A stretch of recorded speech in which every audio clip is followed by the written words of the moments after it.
ఓం నమో వెంకటేశాయ. నేను మీ శ్రీనివాస్. భక్తి మార్గానికి స్వాగతం.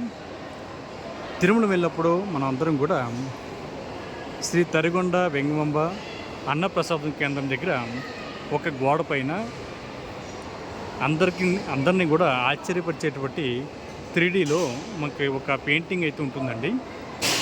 ఇక్కడ ఎదురుగుంట కనిపించేది తిరుమల తిరుపతి దేవస్థానం శ్రీ వెంకటేశ్వర స్వామి వారి సన్నిధి. మనకి ఇటు సైడు ఆంజనేయ స్వామి.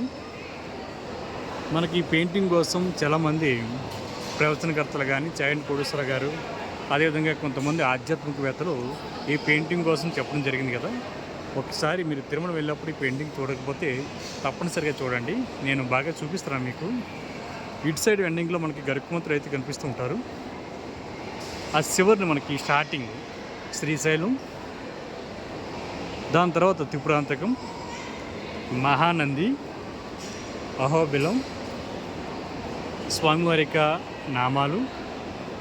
మనకి ఇక్కడ ఎండింగ్లో శ్రీ వెంకటేశ్వర స్వామి క్షేత్రం. చుట్టూ కూడా మనకి అంతా కూడా కొండల మధ్యలో ఒక నది అయితే ప్రవాహంగా వెళ్తుంది కదా, చూసారా.